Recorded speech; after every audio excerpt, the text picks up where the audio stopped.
My friends, I want to talk for a few minutes with the people of the United States about banking.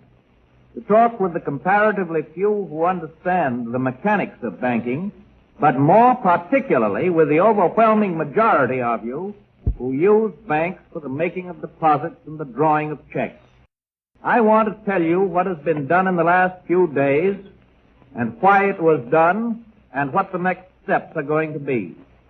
I recognize that the many proclamations from state capitals and from Washington, the legislation, the Treasury regulations, and so forth, couched for the most part in banking and legal terms, ought to be explained for the benefit of the average citizen. I owe this in particular because of the fortitude and the good temper with which everybody has accepted the inconvenience and the hardships of the banking holiday. And I know that when you understand what we in Washington have been about, I shall continue to have your cooperation as fully as I have had your sympathy and your help during the past week. First of all, let me state the simple fact that when you deposit money in a bank, the bank does not put the money into a safe deposit vault. It invests your money in many different forms of credit, in bonds, in commercial paper, in mortgages, and in many other kinds of loans. In other words, the bank puts your money to work to keep the wheels of industry and of agriculture turning round. A comparatively small part of the money that you put into the bank is kept in currency, an amount which in normal times is wholly sufficient to cover the cash needs of the average citizen. In other words, the total amount of all the currency in the country is only a comparatively small proportion of the total deposits in all the banks of the country. What then happened during the last few days of February and the first few days of March? Because of undermined confidence on the part of the public, there was a general rush by a large portion of our population to turn bank deposits into currency or gold. A rush so great that the soundest banks couldn't get enough currency to meet the demand. The reason for this was that on the spur of the moment, it was of course impossible to sell perfectly sound assets of a bank and convert them into cash except at panic prices far below their real value. By the afternoon of March 3rd, a week ago last Friday, scarcely a bank in the country was open to do business. Proclamations closing them in whole or in part had been issued by the governors in almost all of the states. It was then that I issued the proclamation providing for the national bank holiday. And this was the first step in the government's reconstruction of our financial and economic fabric. The second step, last Thursday, was the legislation promptly and patriotically passed by the Congress, confirming my proclamation and broadening my powers so that it became possible, in view of the requirement of time, to extend the holiday and lift the ban of that holiday gradually in the days to come. This law also gave authority to develop a program of rehabilitation of our banking facilities.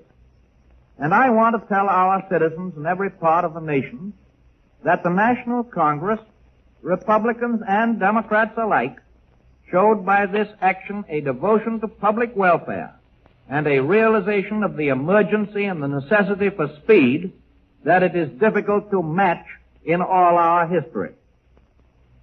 The third stage has been the series of regulations permitting the banks to continue their functions to take care of the distribution of food and household necessities and the payment of payroll. This bank holiday, while resulting in many cases in great inconvenience, is affording us the opportunity to supply the currency necessary to meet the situation. Remember that no sound bank is a dollar worse off than it was when it closed its doors last week. Neither is any bank which may turn out not to be in a position for immediate opening.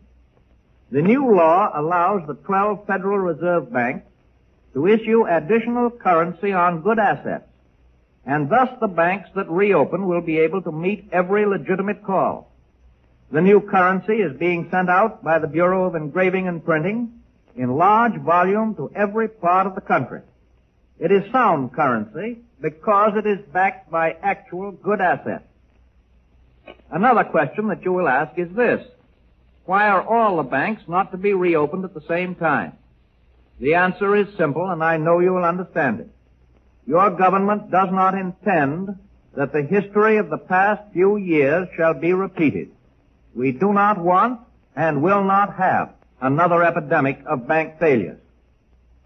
As a result, we start tomorrow, Monday, with the opening of banks in the 12 Federal Reserve bank cities. Those banks which on first examination by the Treasury have already been found to be all right. That will be followed on Tuesday by the resumption of all other functions by banks already found to be sound in cities where there are recognized clearinghouses. That means about 250 cities of the United States. In other words, we're moving as fast as the mechanics of the situation will allow us.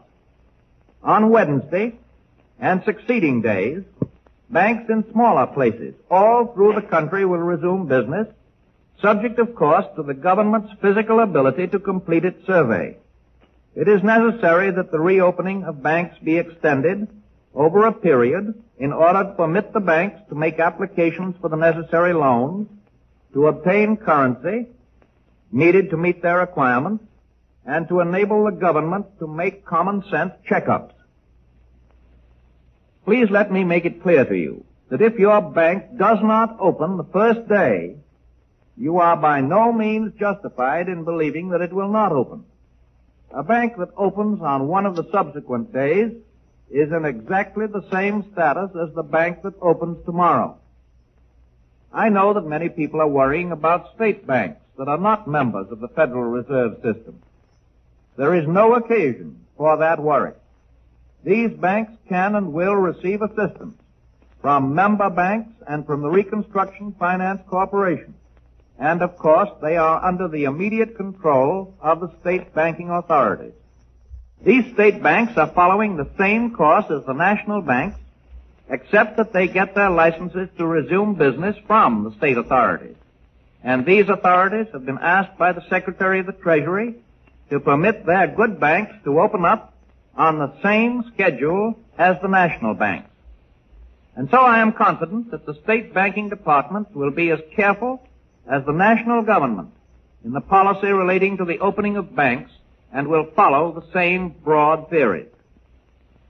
It is possible that when the banks resume, a very few people who have not recovered from their fear may again begin withdrawals. Let me make it clear to you that the banks will take care of all needs, except, of course, the hysterical demands of hoarders, and it is my belief that hoarding during the past week has become an exceedingly unfashionable pastime in every part of our nation. It needs no prophet to tell you that when the people find that they can get their money, that they can get it when they want it for all legitimate purposes, the phantom of fear will soon be laid. People will again be glad to have their money where it will be safely taken care of and where they can use it conveniently at any time. I can assure you, my friends, that it is safer to keep your money in a reopened bank than it is to keep it under the mattress. The success of our whole national program depends, of course, on the cooperation of the public, on its intelligent support, and its use of a reliable system. Remember that the essential accomplishment of the new legislation is that it makes it possible for banks more readily to convert their assets into cash than was the case before. More liberal provision has been made for banks to borrow on these assets at the reserve banks, and more liberal provision has also been made for issuing currency on the security of these good assets. This currency is not fiat currency. It is issued only on adequate security, and every good bank has an abundance of such security. One more point before I close. There will be, of course, some banks unable to reopen without being reorganized. The new law allows the government to assist in making these reorganizations quickly and effectively, and even allows the government to subscribe to at least a part of any new capital that may be required. I hope you can see, my friends, from this essential recital of what your government is doing, that there is nothing complex, nothing radical in the process. We have had a bad banking situation. Some of our bankers had shown themselves either incompetent or dishonest in their handling of the people's funds. They had used the money entrusted to them in speculations and unwise loans. This was, of course, not true in the vast majority of our banks, but it was true in enough of them to shock the people of the United States for a time into a sense of insecurity and to put them into a frame of mind where they did not differentiate, but seemed to assume that the acts of a comparative few had tainted them all. And so it became the government's job to straighten out this situation and to do it as quickly as possible, and that job is being performed. I do not promise you that every bank will be reopened or that individual losses will not be suffered, but there will be no losses that possibly could be avoided, and there would have been more and greater losses had we continued to drift. I can even promise you salvation for some at least of the sorely pressed banks. We shall be engaged not merely in reopening sound banks, but in the creation of more sound banks through reorganization. It has been wonderful to me to catch the note of confidence from all over the country. I can never be sufficiently grateful to the people for the loyal support that they have given me in their acceptance of the judgment that has dictated our course, even though all our processes may not have seemed clear to them.